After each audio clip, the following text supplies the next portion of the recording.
I've been on the faculty at Wake Forest University Medical School for many, many years. I retired 10 years ago, and I was a chairman of radiology there for 23 years. I had trained there as well, so I'd spent a lot of time on the faculty as well as in training there. I got involved in the RSNA when Bob Campbell, a friend of mine that had been very active in the RSNA, asked me to be on the refresher course committee of the RSNA. So I took that responsibility, became a member of the refresher course committee, and ultimately became the chairman of the refresher course committee. From there, I proceeded to become a member of the board, and we proceeded up the ladder to eventually I was chairman of the board and president of RSNA, year 2000. Well, the change in size has probably been the most significant one.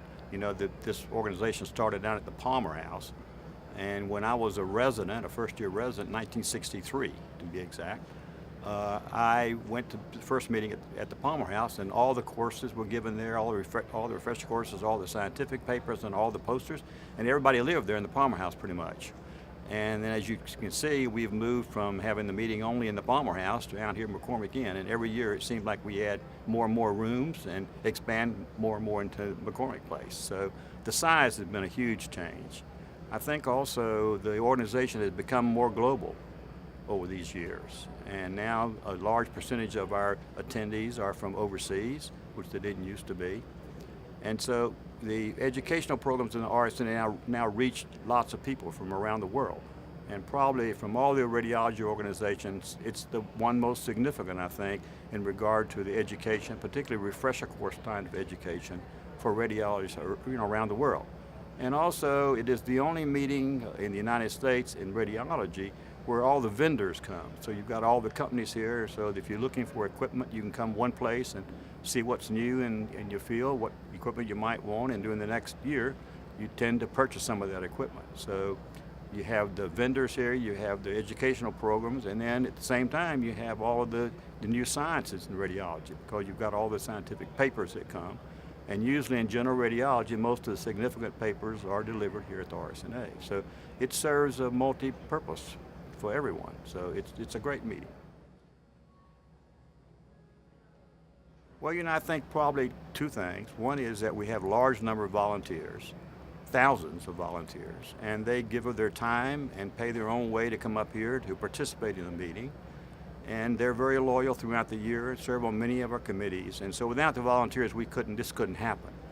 And along with that, I think the RSNA has had an outstanding staff over the years. And I think the trait that has made them so outstanding over the years has been they've been willing to change and to try out new things. And so when the volunteers are serving on committees come up with a new idea, it doesn't take the staff very long to kind of organize that idea and try that idea out. And so it encourages the volunteers to continue to be, participate and come up with the ideas they think will make things better. So with the volunteers and the great staff, I think over the years we've met the needs of the radiologists around the world in many areas, and I think that's what's made it so successful. Well, of course, participating with the RSNA has been a huge professional benefit to me. I mean, I've thoroughly enjoyed everything that I've gotten to do as a member of certainly begin with from the committees and later on the board, and to see things happen that we all wanted to have happen. So from an educational standpoint, I think it was very meaningful to me in my profession. But probably the most important thing has been the ability to meet people from all over the world. I have friends now in radiology in just about all the major countries in the United States, in the world, and many chairmen around the country here in radiology are friends of mine now because I met and worked with them at the RSNA. So I think my contacts and my friends are probably the most important thing the RSNA has done for me. Well, if I was talking to residents today, which I have many times in the past, I think the thing that I would tell them is they must give back. I think it's not just good to be a taker, you need to be a giver. And so give to your universities, give to your profession, and give it to society. So I think giving back is the most important thing residents could at least consider. Well, nuclear medicine has changed because it has become much more integrated into the rest of radiology.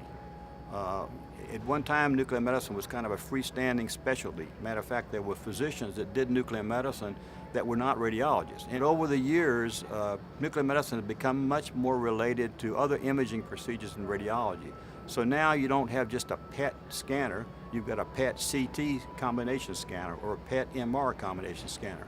So I think it's been much more important for the field of nuclear medicine to become integrated into the field of radiology.